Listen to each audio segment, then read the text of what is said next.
jaajëfal rek les téléspectateurs Bantamba TV di am mbégte ak contentement rek di def ak yéen Bantamba Foot 100% football local ñu génn nag ci beneen facette tey nag ñu ngi fii ci cité Soprim ñëw seet si benn ndaanaan bu mag ku am cër ci football Sénégal un homme de défi ñu koy wax coach Moustapha Seck mu def ay jaloore yu mag a mag fii ci Sénégal def ko fële à l'étranger grand coach maa ngi lay nuyu di la ziar. Merci Asmamoun maa ngi leen di la jaajëfal aussi ci l'excellent travail que vous êtes en train d'abattre pour gën a fësal footballu local Sénégal di la ñaanal rek nga gën a am wér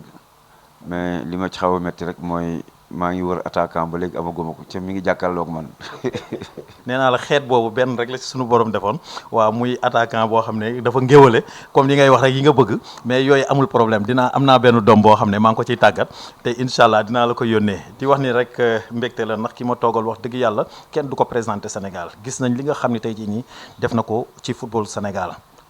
Moustapha Seck un homme de défi Moustapha Seck nit koo xam ne tey jii day fekk fu dara newul mu def fa dara tey nag moom laa invité ñu war a waxtaanee ci moom valeur bi nga xam ne ak lumière bi nga xam ne war nañ ko def ci moom war a waxtaan ak moom ci championnat bi dañuy reféraat le championnat parce que gis nañ le début du championnat ak fin wu championnat bi tey jii nii fi mu mujjee kon encore une fois Moustapha Seck ñi ngi kontaan ak li nga xam ni opportunité bi nga xam ni may nga ñu ko. Merci As mais bala ma ci wax daal rek damay féliciter d'abord remercier encore les dirigeants de Ouakam avec à la tête le président Alfred Bathily et ses collaborateurs. di jaajëfal aussi les supporters parce que tey jii gunge nañu équipe bi def nañ ci am nañ ci taxawaay bu am solo mais aussi di remercier sama encadrement le staff technique le staff médical et l'intendance mais di jaajëfal joueurs yi parce que quoi qu'on puisse dire dina nañu une saison faste ak beaucoup de rebondissements am na ay moments neexoon na am na ay moments naqari woon na mais def naa ni mu commencé naqari mujjee neex moo gën. Et au finish yàlla suturaal ñu boole ñu ci ñaari équipe yi nga xam ne tey jii ñoo war a jouer la Ligue 1 l'année prochaine. dëgg la merci ñu ngi la ciy féliciter encore une fois on refait le championnat dinañ ñëw tamit ci sa biographie ñëw waxtaan tamit ci say jaar-jaar parce que gis na macha allah benn CV boo xam ne riche na trop gis nañ tey jii nii li ma gis nii wax dëgg yàlla xaw ma ko woon waaye xam naa ko léegi te bëgg naa tamit Sénégal yi nga xam ne ñoo ñuy seetaan ñu xam kan mooy Moustapha Seck mais avant ñuy dem ci say ay formation beeg ak expérience professionnelle bi dinañ ñëw nag Moustapha Seck en tant que joueur parce que xam naa ni joueur de football nga woon. waaw comme tout Sénégalais je pense que tout jeune doon nañu football au CM donc ñu commencé déjà di taper au ballon di jouer UASU mais après le bac donc dama def une formation ma jàll CNEPS donc ma nekk un maître d'éducation physique de formation avec Amsatou Fall qui était mon formateur principal. Donc je le remercie encore pour tout ce qu'il a fait pour moi mais je ne saurais aussi continuer sans pour autant rendre un vibrant hommage à Antoine Sylvain Sagna qui a été mon premier entraîneur ci nawetaan yi parce que tout jeune dañ daan regroupé suñu kër donc mu joué ak sama grand frère bi ñuy wax Ibrahima Seck mi ngi Thiaré Argentine actuellement donc mu jëlee ma ci catégorie cadette bi surclassé ma yóbbu ma ci catégorie senior man avec un ami qu'on appelle docteur Sey Mamadou Sey donc ñoo gën a nekk xale ci équipe bi donc c'est de là où l'amour du football moo dugg ma mais bi ma paree formation CNEPS aussi ñu affecté ma Niakhar donc comme enseignant de PS Niakhar a été une étape extrêmement importante dans ma vie parce que j'étais seul jeune avec 16 classes 17 classes je disais même donc des effectifs de 70 élèves mais j'ai encore appris beaucoup de choses en tant qu'enseignant parce que d'abord être éducateur c'est pas facile ça nécessite beaucoup de tact il faut que ngay def ay recherches yu bari yàlla def aussi ma nekkoon Niakhar ak benn encadrement pédagogique ci yeneen disciplines yi ñoom aussi ñu jàppale ma ci lu bari donc ñu organiser ay IASU interclasse football basket handball et même la lutte mais bi ma jógee CNEPS Niakhar j'ai fait 6 ans là-bas donc de 1994 à 1999 j'ai été affecté ici au lycée des Parcelles Assainies ma def fi 2 ans 3e année bi ma jàll le concours de instructorat option football ci la bokk promotion ak Aliou Kandji Adama Diouf et Mam Moussa il y avait un autre, un Mauritanien. Mais dans cette promotion, il y avait d'autres disciplines. Taïdi, Madjay Fall, qui est l'adjoint de Moussa Vagaï au niveau de l'équipe nationale de basket, il en fait partie. Asbousso Ndiaye, qui est au niveau du SNEPS. Donc, pour ne citer que ces deux-là, Alain Kizito Faye, qui fait actuellement office de secrétaire général de la fédération sport scolaire. Donc, autant de collègues notre formation là, avec Amsatou qui était notre formateur principal, il y avait d'autres formateurs aussi, Mayassine, Mamassaou, Moussa Ndiaye, etc., pour ne citer que ceux-là, comme directeur technique régional. Donc, je faisais en même temps j'étais en même temps l'entraîneur du Saloum, sur mon premier passage, 2005, parce que j'étais là-bas en 2004. 2005-2006, j'étais l'entraîneur du Saloum, avec comme président Bounama Dieye. Donc, en ce moment, Kosso Diané était le président de la Ligue de football. Donc, ces deux-là aussi, ils m'ont apporté beaucoup de choses. Mais, au lycée des Parcelles, j'avais déjà commencé à travailler à l'AS Cambérène comme adjoint de Géobas. Donc, clin d'œil au président Abdoulaye Tall, qui jusqu'au moment où je parle, m'a envoyé un message à Bounama Dieye, dit me encourager. Je pense que c'est des personnes qui aujourd'hui font partie des présidents de club qui m'ont marqué. Donc après Kaolack, bi ma fa nekk aussi ba 2007 def naa benn pige au niveau de la Sonacos, parce que Feu Alsane Dia, qui était l'entraîneur en ce moment, yàlla na ko yàlla xare ci yaxañu, donc était un peu souffrant moment boobu mu woo ma pour ma terminer ko saison bi. Donc c'était en 2009. Donc à la fin de la saison 2009, waa ñaari tali woo ma. Et puis 2009 bi bobu Crimo était l'entraîneur. Moi j'étais là en stage, il m'a vu, ne me non, chaque jour da nga ñëw jàppale équipe bi. Donc même bi stage bi jeexee ma delluwaat à Kaolack, dama doon continuer ñëw di ko jàppale. Le type était en Ligue 2, yàlla suturaal ñu équipe bi ak Ligue 1. Bon, année suivante bi ci lañ ma nommé comme entraîneur titulaire. Donc 2011 et la phase allait de la saison 2011. Donc tu l'as quitté et daal dem AS Pikine. Mais je me rappelle encore, am na ay souvenirs yoo xam doo ko fàtte. Je quitte première journée 2011, j'étais sur le banc de Niatali. On jouait contre Pikine, on fait 0-0. Phase de retour, première journée, j'étais sur le banc de Pikine et je devais jouer contre Niatali. Mais semaine bobu damay romb ñaari tali no coach match bi du yomb, juste encore pour dire que rek li may wax sama joueurs yi fu ngeen mën di nekk na ngeen rafetal nekkaay bi. Parce que même quand j'étais à Pékin, je logeais encore à Niatali. Chaque jour je discutais. Donc occasion aussi pour remercier et féliciter le président Djibril Wade par rapport à la montée de Niatali. Moustique, qui était le président de la commission sportive. C'est le papa de Ablaye Seck. Pape Sidi, c'était moi. Si, avec Pape Sidi, c'est autre chose. Donc, la dernière fois quand je l'ai trouvé à l'entraînement, je l'ai beaucoup encouragé. Je dis voilà, maintenant, tu as changé de station. Tu vas comprendre maintenant comment les entraîneurs vivent avec les joueurs. Donc, il a été très réceptif, parce qu'à un moment donné, on pensait que j'avais des problèmes avec lui. Or aussi, xam nga équipe mënoo ko yore di ci def ay sentiments ou bien soo ci defee ay parparloo rek bon dafay feeñ. Mais c'était un joueur talentueux. Da daan jógee voyage ñëw, je dis ah non, il n'était pas parti pour Modou ji, dafa demoon pour jouer ji. Donc s'il vient dans la semaine, s'il montre quelque chose, su waree départ sax dafay départ. Moi j'ai fonctionné comme ça. Et il y a eu des matchs où il a joué, il a fait de très bonnes prestations. Aujourd'hui, si je le vois à la tête de l'équipe, et un de ses collaborateurs, Imam, qui a été vraiment un adjoint fidèle et loyal, ça fait plaisir. Même l'entraîneur des gardiens aussi, c'était mon gardien. Donc, juste encore pour dire que dina am ay moments yooyu vivre ci équipe. Donc, mais li ci gën a neex rek ak li ci gën a wóor mooy am jàmm ak ñoom pour que suba boo fa jógee bu nga tasewaatee mu neex. Donc après ñaari tali, je suis parti à Pikine. Après Pikine, l'équipe était en difficulté. Il y a le soutien l'équipe bu sauvé. La même année, on a gagné la Coupe de la Ligue contre le Jaraaf. Un match quand même historique, parce que c'était la première fois que Pikine gagne une coupe. Donc 2011, 2012, on revient encore pour jouer la Coupe de la Ligue. C'était contre Ñaari Tali. Malheureusement, on perd ce match par 1-0.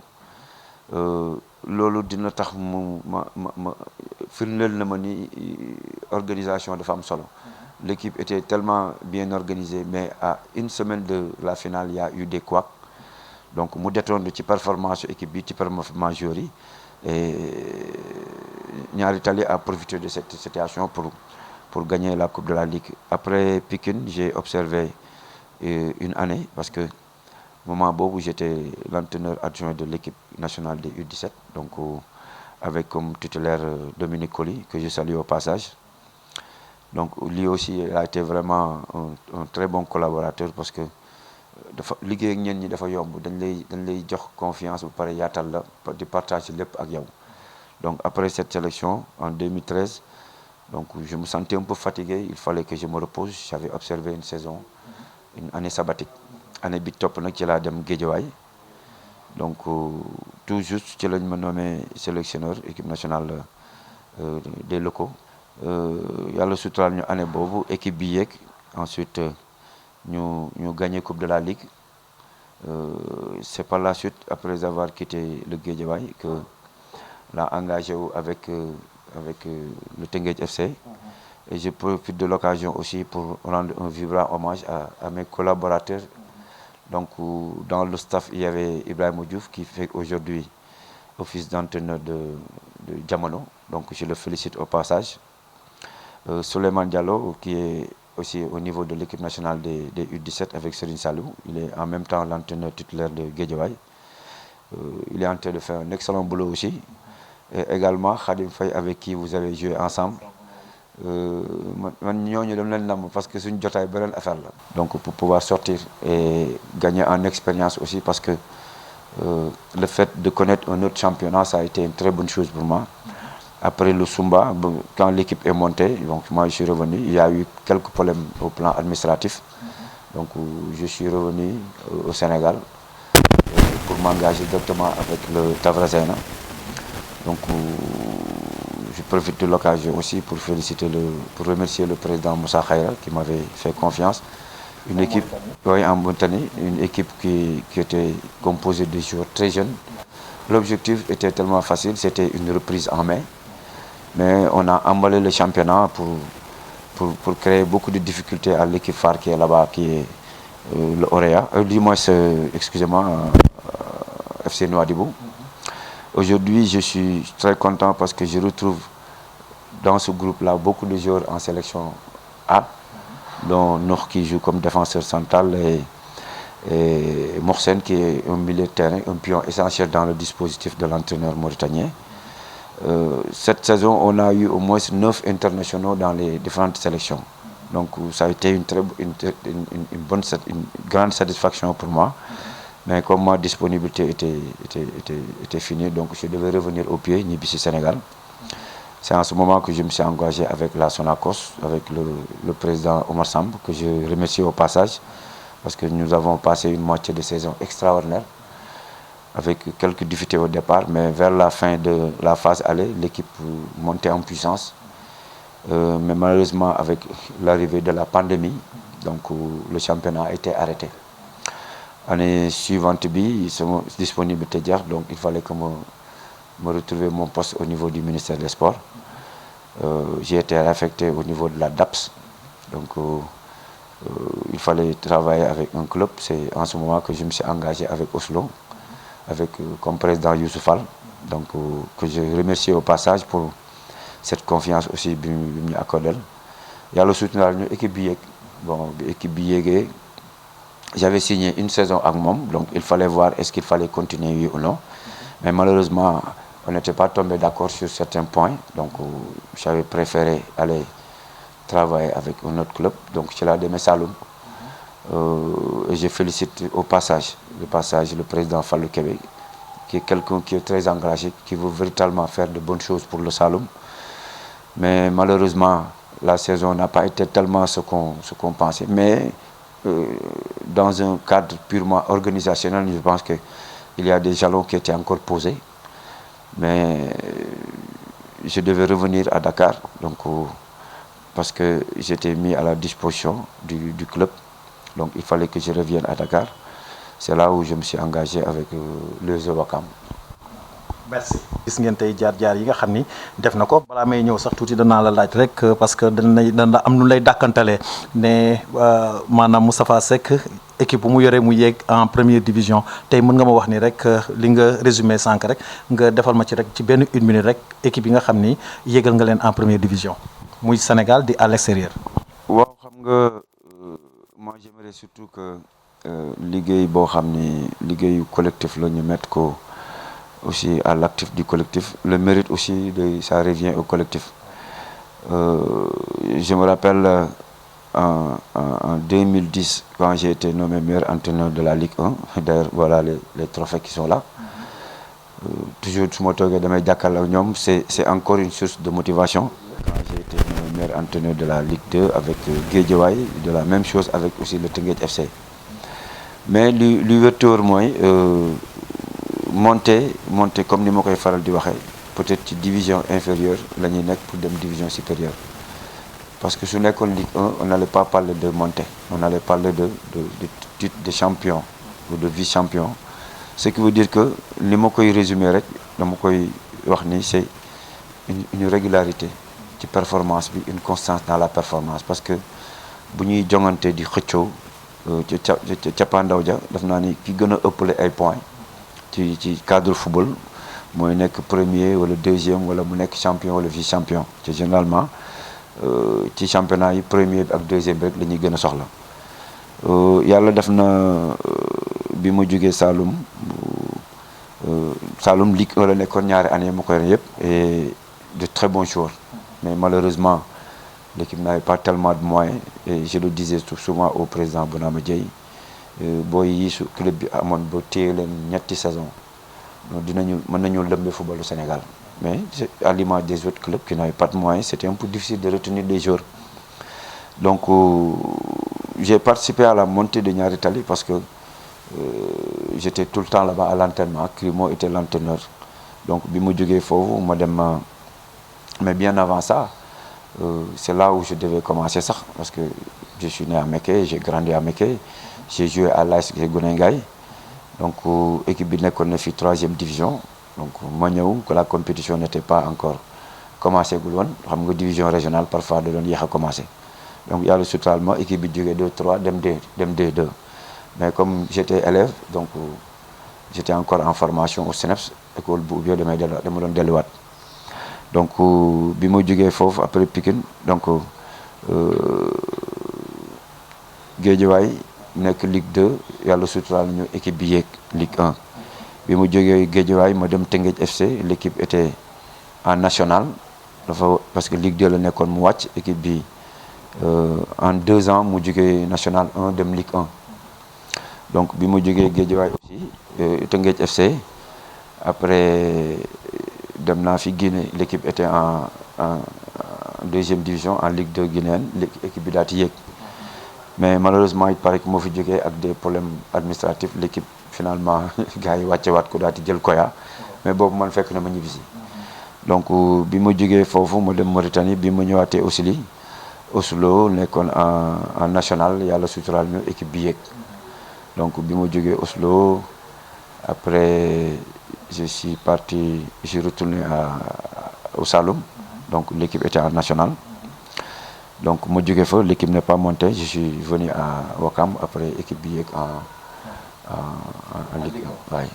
waaw muy mbégte rek ci contentement di la féliciter tamit ci jaar-jaar yu rafet yi nga xam ni def nga ko. léegi nag dañuy ñëw ci le championnat 2023 nga yéeg di champion, ñu am ci mbégte. gis nañ tamit ba dernière journée amagu leen woon lu leer, mu nekk nag championnat boo xam ne ñëpp dañ ci am mbégte parce que dafa nekk championnat boo xam ne suspense bi dafa bari woon, muy ci suuf ak ci kaw tey jii nag dañuy ñëw ci début bi parce que gis nañ un début bu xaw a compliqué tuuti mais balaa may dem foofu sax damay ñëw rek ci début saison bi maanaam ci recrutement bi parce que gis nañ da nga yore Wakaam te en général dañuy gis entraîneur di def recrutement ak ni nga ñëwee Wakaam est-ce que tey jii nii mën nga ma wax ni effectif bi bi nga xam ne moo nekk ci équipe bi tey jii nii ànd nga ci fi ñu koy. Bon, xam nga pour dire la vérité, moi je pensais que j'allais retourner à Kaolack. Mais entre-temps, il s'est passé des choses. Bon, ben, finalement, retourné au Mans.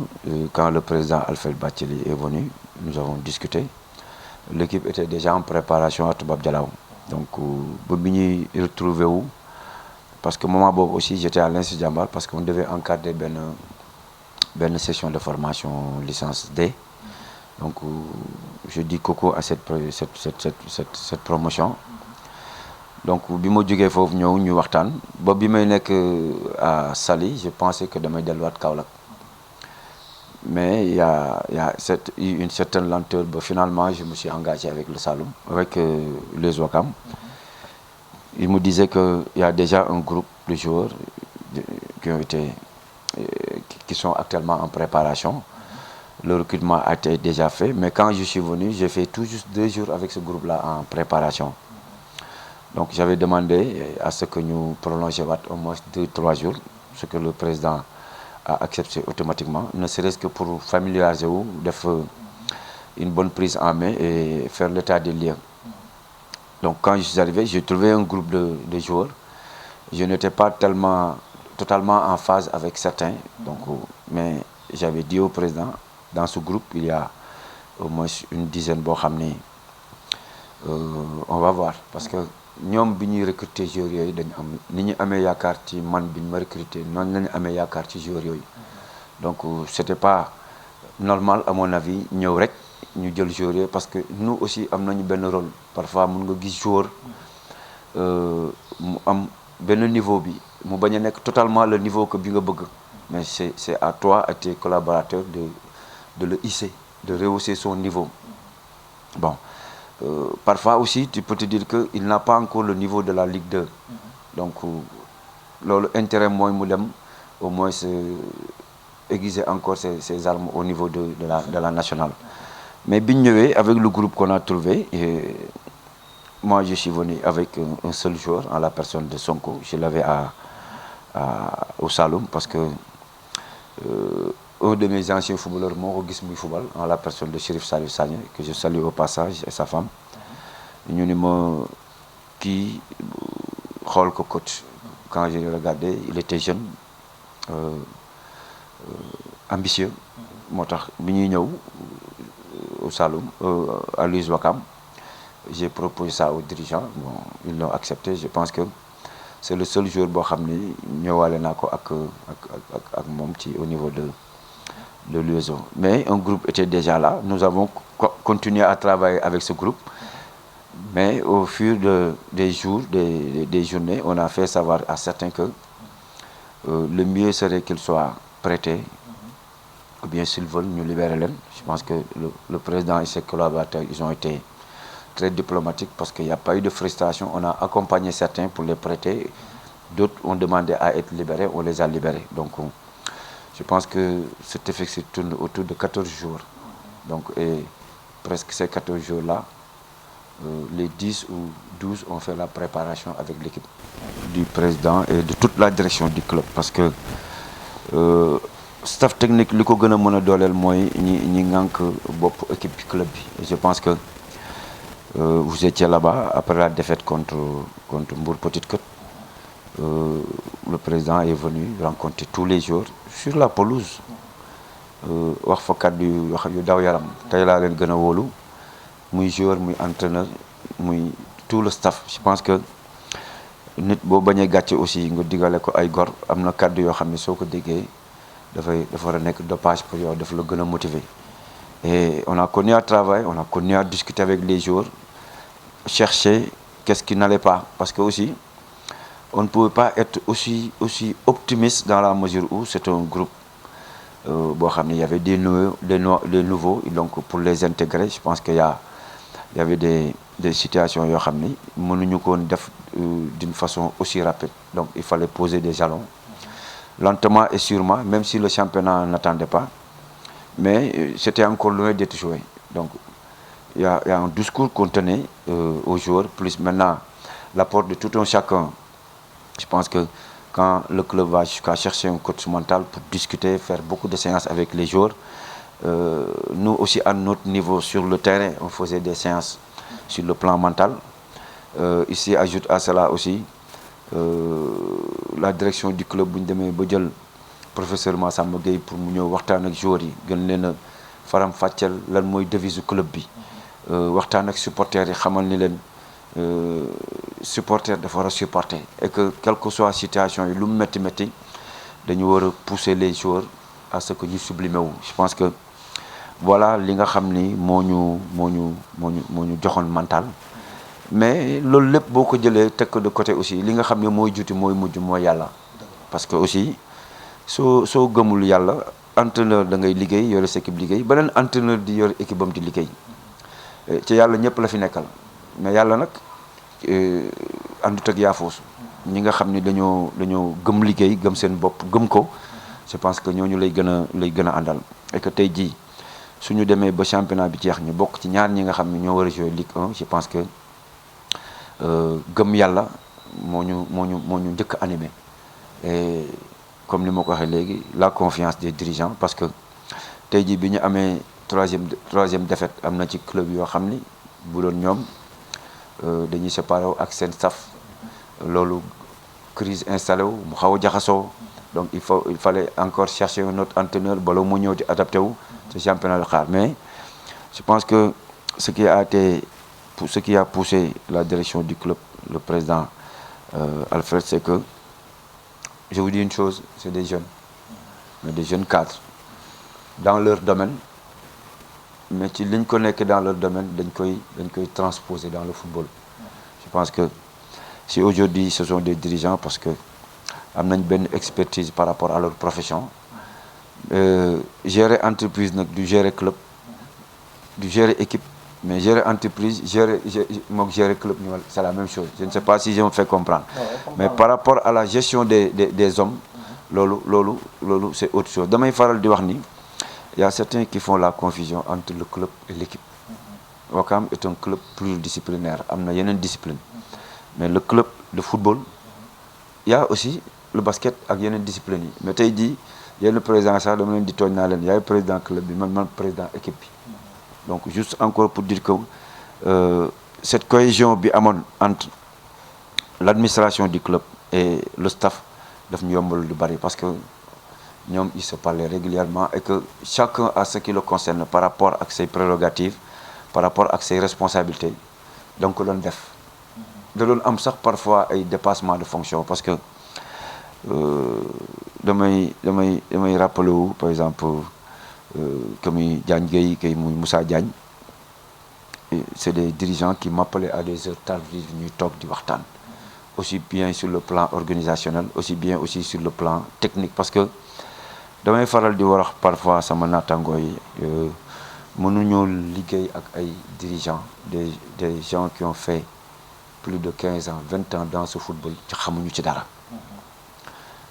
ouverture bi da cee am solo parce que ñoom aussi même s'ils sont pas des entraîneurs mais xam nañu joueur bu nekk ci forme joueur bu def match bu baax ak par rapport ak ay éléments yoo am kii moo gën a adapté wu je pense que yàlla suturaal nañu man toujours dama koy wax sama encadrement soyez ouvert déglu leen gars yi ñu jox leen seen point de vue bu ñu seggee dinañ am li gën ci équipe yi parce que mënoo nekk ak nit wala nga fekk nit ci club bi mu la koy gën a bëgg lépp lu mu la ciy wax c'est pour que équipe bi jëm kanam club bi jëm kanam à plus forte raison yow mi nga xam ni chaque jour yaa ngi entraînement mais su loolu aussi soo ci yokkee mu nekk des dirigeants yoo xam ni ils vivent l'équipe ils viennent régulièrement à l'entraînement di ñëw match mën nañ am une idée ils peuvent encore te donner des ficelles moo tax man dama leen di wax toujours je ne suis pas réfractaire à des suggestions je ne suis pas réfractaire nekk moo xam ne dama tëju ku am idée bu rafet wala xalaat bu rafet ci équipe bi dinaa ko taataan. waaw muy dëgg waaw di kontaan rek ci yow di wax ni rek tudd nga ko léegi muy le président Alfred ñu koy rendre hommage parce que gis nañ wax dëgg yàlla taxawaayam ak staff bi yëpp parce que lii rek lañ soxla parce que Wakaam day équipe traditionnelle équipe boo xam ne wax dëgg yàlla fi mu nekkoon nekkuloon place am ñëw na nag ci place am kon organisation bi ngeen am ba def ko parce que gis nañ au début match yi ni mu doon méttee gis nañ début bi peut-être prestation équipe bi liñ ci doon xaar ñëwul mais après ñëw na mental boobu ngeen am ak organisation boobu ngeen am ak discours yi ngeen xam ni moom la président bi doon def loolu lañ soxla loolu lañ bëgg mu continuer fi ngeen ko jeexalee nii ngeen jàpp gën a organiser gën a yaatal gën a ubbeeku parce que Wakaam di jouer Ligue 1 intérêt football Sénégal la parce que équipe la boo xam ne day drainer monde moo koy seetaan te dafa nekk équipe boo xam ne dafa am ay jaar-jaar ci football Sénégal pas mal de joueurs yoo xam ne tey jii nii ay borom tour lañ jaar nañ ci Wakaam kon encore une fois ñu ngi leen di rendre hommage di leen ñaanal jàmm rek di wax ni président encore une fois ñu ngi lay rendre hommage di kontaan ci yow comme ni ko président waxee parce que ce discours am na discours yoo def yu ko marqué parce que discours boobu man jour boobu maa ngi woon ci stade bi te match la woon bu compliqué bi ngeen koy perte yéen ak Mbour Petite Côte maanaam discours boobu nga def loolu rek lañ soxla ci un président bu am vision sa vision nag feeñ na parce que gis nga li nga doon wax discours boobu nga def à la fin gis nga équipe bi yéeg na en première division félicitations président. dañuy ñëw léegi ci retour bi ñëw nañ nag parce que début bi kii na ñëw nañ léegi nag faw ñu waxtaan ci fin wu championnat bi. gis nañ même ba ci biir match dernière journée bi ñaari équipe yéeg nañ ki nekkoon P nekk ci suuf. te jii nii pression boobu gis naa parce que lu ma gëjoon gis ci yow sax laa doon gis parce que rarement laa la doon gis ngay jug sax di coacher en général yu bëri Moustapha Seck day toog bàyyi confiance bi nga xam ni jox na ko ay adjoint am ak staffam mais keroog gis naa match boo xam ne pression nga ko coacher. Pression je dirais non mais plutôt je voudrais m'approcher davantage des joueurs pour am na ay informations yoo xam ne il fallait que ñu leen koy jox à temps réel après la phase aller parce que bi ñu waxtaanee ci préparation on s'était fixé des objectifs intermédiaires que à la fin de la phase aller nous ferons tout pour être sur le podium malheureusement cet objectif n'a pas été atteint mais à 100% mais je dirais que à 60% atteint nañ ko parce que on était quatrième malgré les 3 défaites mu nekk 9 points on était presque à 12 points du leader après avoir perdu ces 3 matchs là mais bi ñu ci jógee ba 10e journée bi ñu tasee ak Oslo mu gagné ñu 3-1 10e journée lañ ko am défaite c'était notre 4e défaite parce que on a eu 4 défaites cette saison bi ñu Oslo gagné 10e journée ba 26e journée amaatuñ défaite mais am nañ fi benn série de victoires 4 ou 5 victoires yu ñu enchaîné ça nous a permis de retrouver le podium donc bi phase aller bi jeexee on était 4e donc on s'était dit que parce que dafa am ay calculs yu ñu defoon ñu toog en réunion certains ont pris des engagements les défenseurs les milieux de terrain les attaquants ku ci nekk wax c'était en présence du coach mental donc ñu bind et je pense que engagement yi ñu ko jëloon ku ko ci matul aussi keroog rek bi ñuy def la dernière séance de débriefing avec le coach mental on a dit da nga koy bor la booy fay parce que da nga koy denc ba Ligue 1. essayer de corriger on a profité de l'occasion pour changer waat beneen organisation de jeu donc par rapport ak bi ñu yoroon mais malgré tout dañ doon alterner ñaar yi yenn moom match parfois ñu jouer ba ci yàgg ñu xam ni situation bi leen laaj ñu réorganiser. Donc, mais lépp ñu ngi ko def aussi en cherchant à mettre en place une famille parce que il y avait un code de conduite qui a été tiré du règlement intérieur du club projeté ci préparation d'avant-saison bi joueurs yi fa nekkoon yëpp adhéré ci le premier mois bi ñu ñëwee fii commencé on a eu 300 000 d'amende ci joueurs yi donc bon certains bi ñu jotee seen salaire sur le champ dañ doon casse maa ngi toog laaj leen non vous étiez d'accord yu non ñu di donc dem leen mais premier mois bi presque 300 000 deuxième mois bi je pense que wàcc na ba 50 000 hein oui donc juste pour dire que il y avait une rigueur dans la gestion des hommes mais aussi am ay joueurs yu conscients parce que et qui servait aussi de couloir de transmission parce que mënoo am Fadiouf qui est le capitaine mënoo am Sila mënoo am Souleymane Diallo mënoo am Bekay mënoo am Pascal mënoo am Babacar Seck rien que ces joueurs là nga xam ni ils ont joué dans d'autres clubs ils ont eu à travailler avec d'autres entraîneurs xam nañu exactement qu'est-ce que l'entraîneur veut je pense que lu ci bari ñun du ñoon sonn on passait par eux pour faire passer le message donc parce que aussi dafa am lu leer lu ma leen wax man ni leen président recruté wu ma pour di bokk ci championnat mais yéen itam recruté wu leen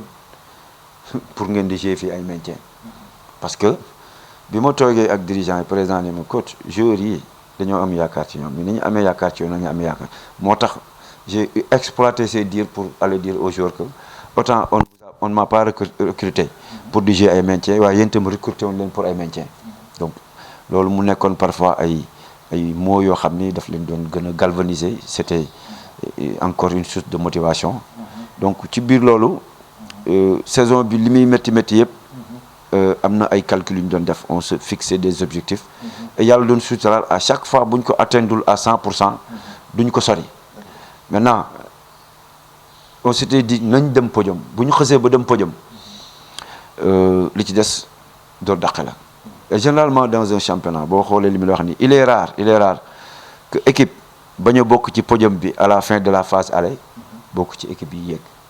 donc yàlla suturaal nañu on n'était pas sur le podium mais on n'était pas loin du podium et boo xoolee ñetti équipe yi nekkoon ci podium bi c'était en ce moment Amitié FC Agel et Jamono donc ñun ñoo mujj ñëw rek daati yàlla suturaal nañu ñu jël place ñaar ñooñu ànd ak Jamono dem yéeg donc di profiter ci occasion bi aussi pour féliciter mon petit frère Ibrahima Diouf qui a été mon adjoint pendant 10 ans donc depuis Ñaari Tali on a fait ensemble Ñaari Tali Jamono non fexeel ba gis ko rek nga laaj ko on a vécu des moments extra émission ak Jamono bu Fatick mais booy dem di ko interview yi woo moom ma envoyé la benn message nga posé ko yenn question yi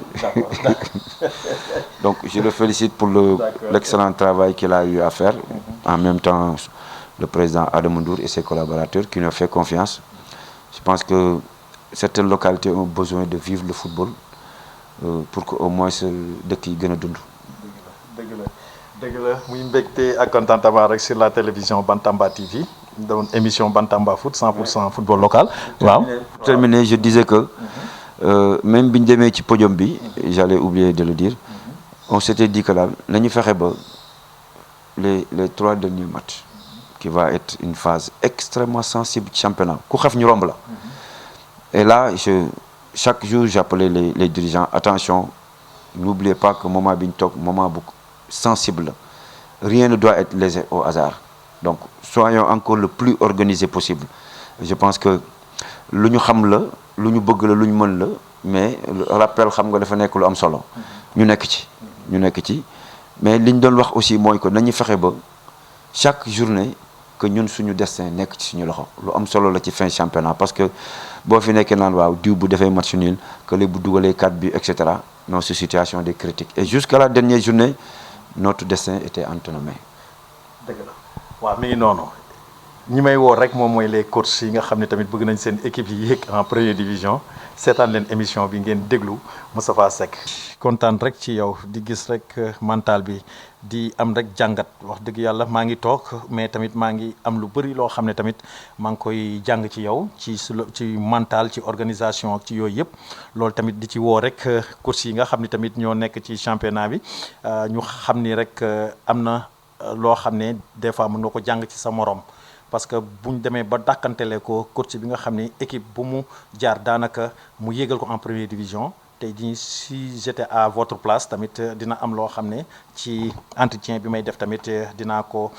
ci jàng parce que gis naa lu bëri ci tactique maanaam ci mental ci li nga xam ne moom ngay demee di coacher mooy ni nga jegee tamit say jour parce que en général damay gis ay défaillances yu bëri ci ay coach yoo xam ne ren maanaam seen ay diplôme moo leen di trompé maanaam dañuy woote benn personnalité boo xam ne loolu moo leen di sànq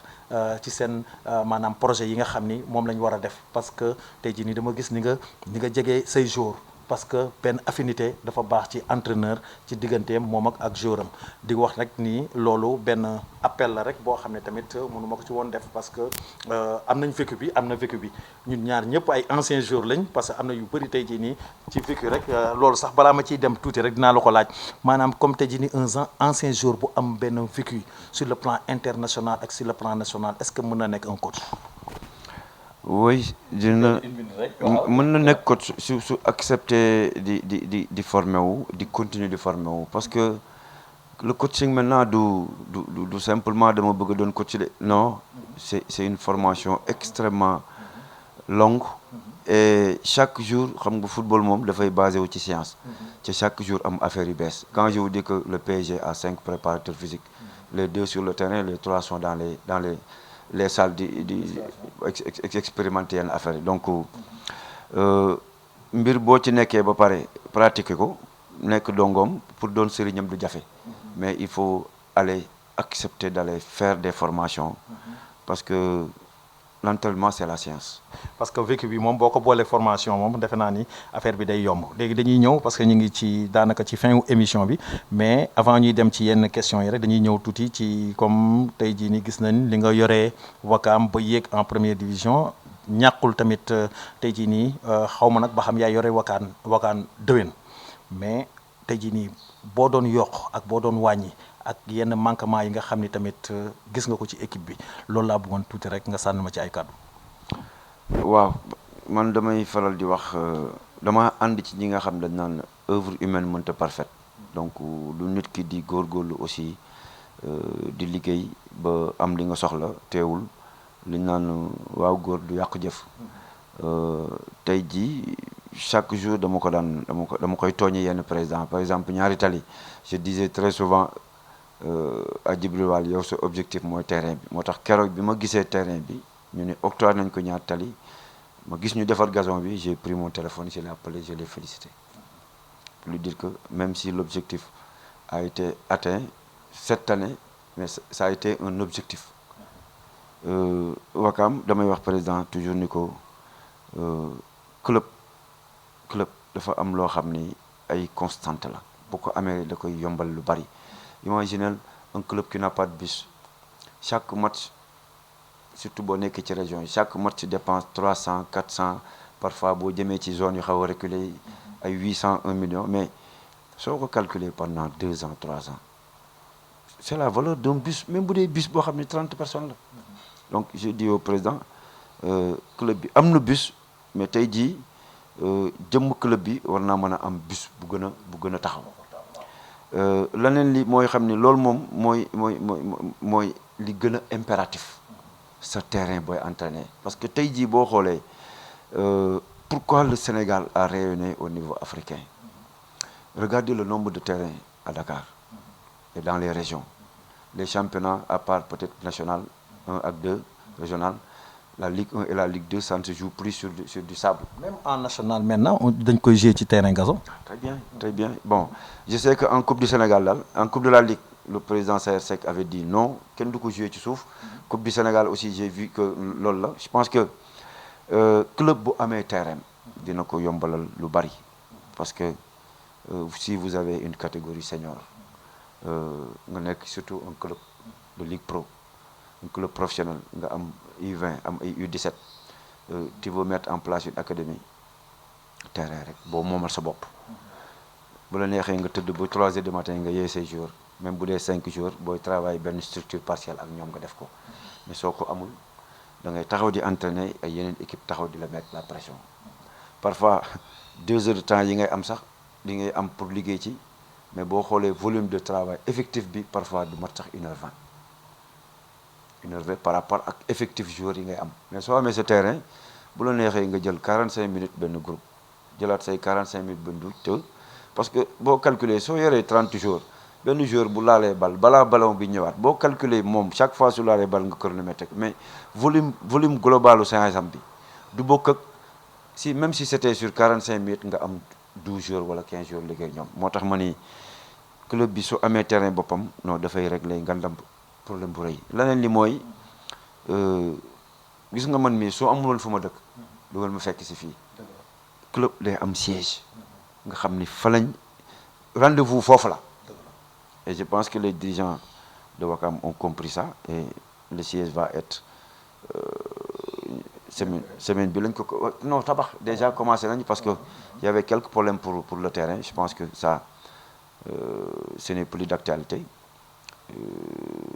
Boo xoolee terrain basket bi fu mu nekk et puis site bi mu nekk dafa rafet c'est en face de. le monument de la Renaissance. mooy bi xale yi wax papa yaay doom. wax rek ci c'est le grand caméraman ndax wax dëgg yàlla mi ngi muy jàpp ci match bi ci combat bi comme mbëri combat la ñuy wax mais match laay wax maa ngi ci football waaw di wax ni rek ku may jàppale la encore une fois Lamine ñu ngi lay remercier bu baax a baax di wax ni rek comme ni mu waxee tamit ci Ouakam dafa nekk équipe boo xam ne équipe traditionnelle la équipe bu mag la ci football Sénégal.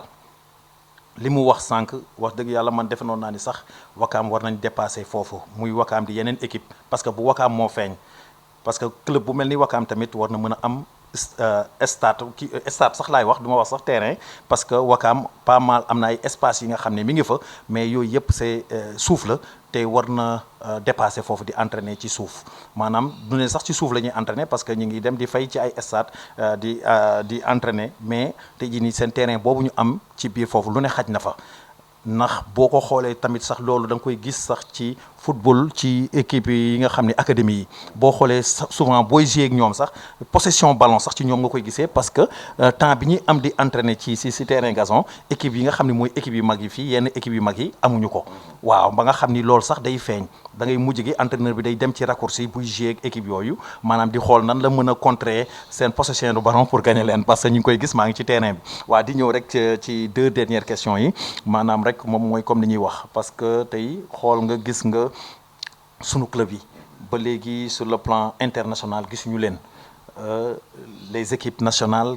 gis na leen ñu nekk au toit de l'Afrique mais tey comme li ma koy waxee rek gis naa expérience bi nga xam ni tamit def nga ko sur le plan national ak sur le plan international tey jii nii yan manque nga gis ci club yi ba mënuñu gis sunu club yi ci phase poule club Coupe d'Afrique des clubs champions. waaw xam nga parfois ni ñuy faral di wax rek tey jii boo xoolee le championnat guinéen wala nga jël le championnat mauritanien championnat Mauritanie c'est-à-dire que avant championnat bi commencé presque xam naa ni FC Nouadhibou moo koy gagné. Je respecte les autres clubs nga dem tey jii Guinée sauf cas de force bon benn miracle moo mën a produire dans la majeure partie des cas c'est Orea qui gagne le championnat. Mais c'est parce que ces clubs-là sont organisés. Ces clubs-là li tax ñu am possibilité de renforcer wu avec de bons joueurs dans les autres clubs mooy que Orea il y a Antonio qui est là-bas. Quand je prends l'exemple de FC Nouadhibou, le président il ne lésine pas sur les moyens pour aller chercher un entraîneur ailleurs ou bien aller chercher des joueurs ailleurs. Moi, il y a un président de club, nous avons eu à discuter un jour, ma ne ko avant ñu commencer ñu ngi ci doon waxtaan ma ne ko équipe bi boo bëggee mu sori bu demee Afrique am fa yenn rayonnement yi mooy que cherche à prendre les 11 meilleurs au Sénégal dafay xaw a nekk ossature équipe nationale locale. boo paree il faut aller dans la sous-région ligne bu nekk nga ut fa 2 internationaux après nga compléter ak say juniors di nga jouer championnat bi di nga jouer Ligue des champions. Maintenant soo gañewul championnat bi première année deuxième année di nga ko gagné troisième année di nga ko gagné quatrième année xanaa ñetti année yooyu ak rentrée de fonds yi troisième année bi di nga dugg phase de poule boo duggee phase de poule loo dépense woon day ñëwaat parce que par moment aussi comme ni ñu wax rek football business la léegi. Mais même s'il faut faire comme les Chinois def benn dumping tu fais un investissement à perte pour gagner plus. Parce que tey jii joueurs yooyu club yi di jël ay Orea ay FC Nouadhibou boo demee en Côte d'Ivoire aussi y a un club phare mais regardez les 10 dernières années Sénégal chaque saison c'est un autre club qui gagne le championnat mais suñu demoon ba mu leer nañ am nañu championnat yëpp dans le monde day am un big four il est rare que mu am kenn ku buruxlu gagné championnat bi comme ça a été le cas en Angleterre avec Leicester. Mais Angleterre boo jëlee da lay wóor ni ñeenti club yi kii koy gagné nga dem en Allemagne c'est la même chose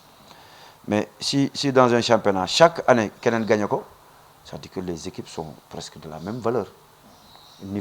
différence bi bariwul noonu trop et pire mooy que équipe bi gagné championnat bi boo calculer ces meilleurs joueurs dañuy dem fu ñuy dem dans les pays fii limitrophes ou bien ci Maghreb bi te bu ñu demee ci Maghreb bi après qu'est-ce que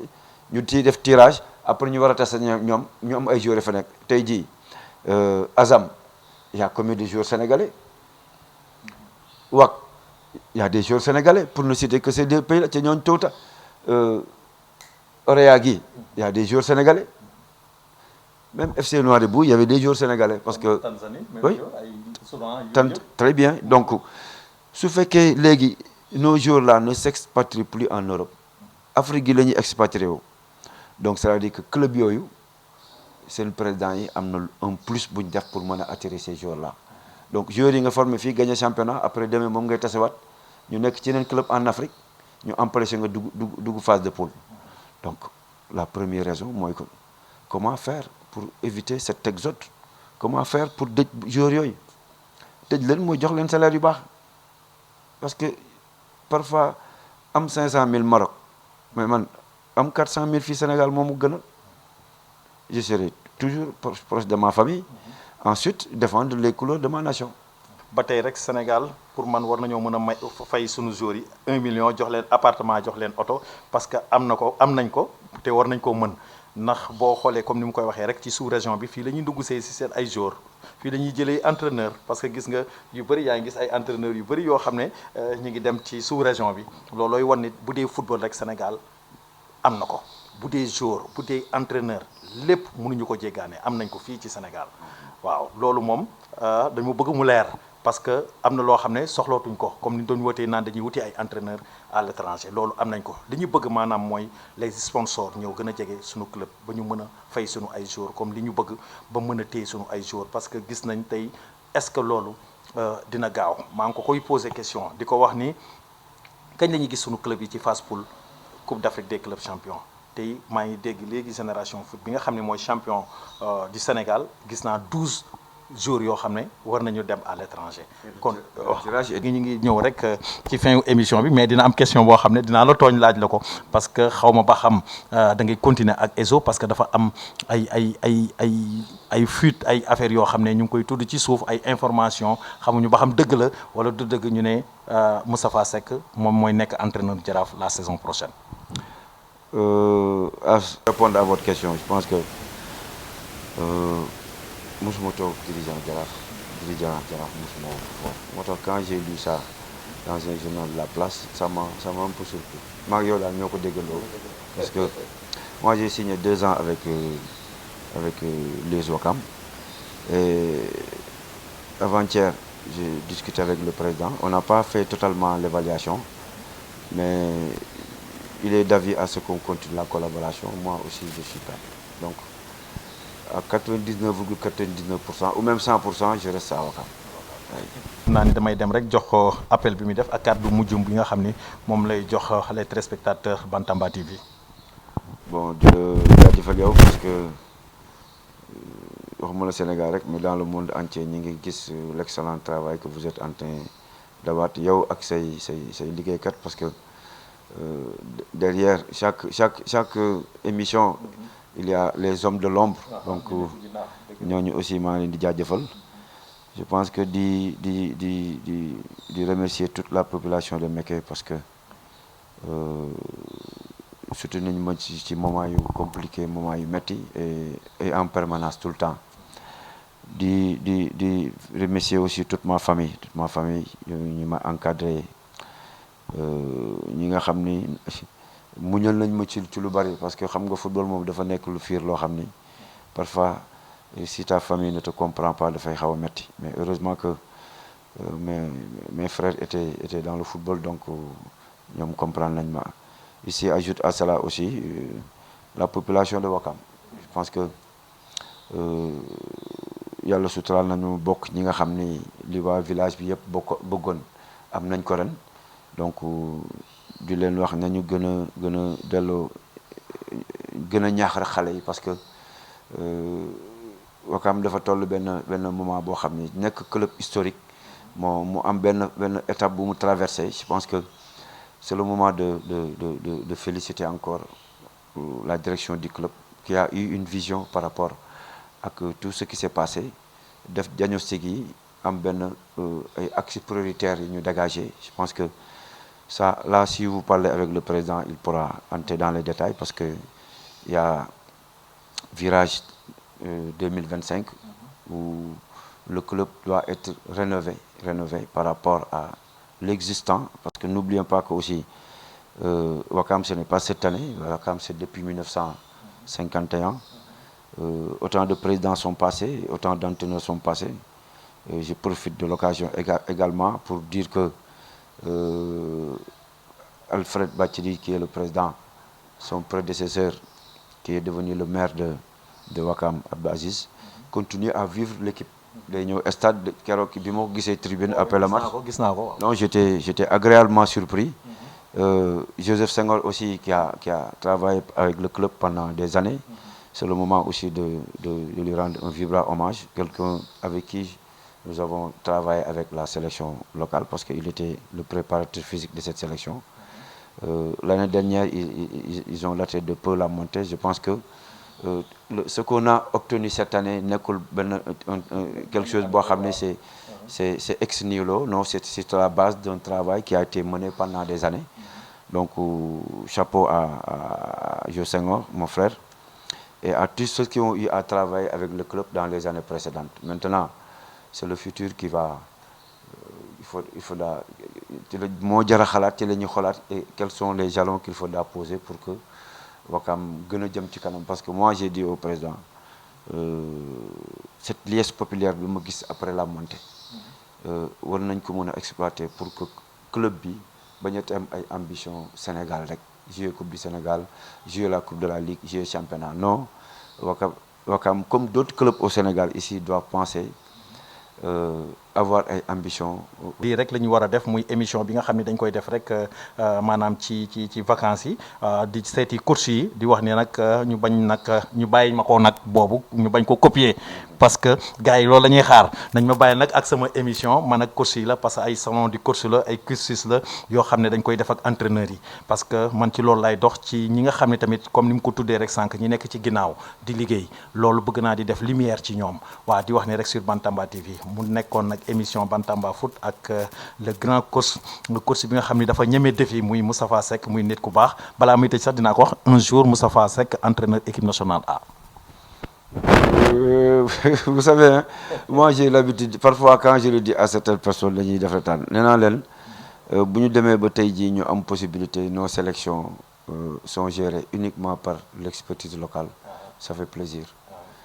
Quel que soit kuy nekk entraîneur équipe locale, équipe A, équipe olympique, équipe U17 nañu yàlla di may ndam rek parce que man ci football bi laa nekk quand ces sélections là gagne jotaay bu ma nekk damay am mbégte. day mel ni yow la. day mel ni man la très bien. waaw kon jeex na kon mi ngi noonu waaw loolu la rek waaw di wax ni contentement la rek ak mbégte ñu doon def émission Bantamba Foot 100% football local di leen jox dig daje rek ci beneen émission ak ci beneen coach.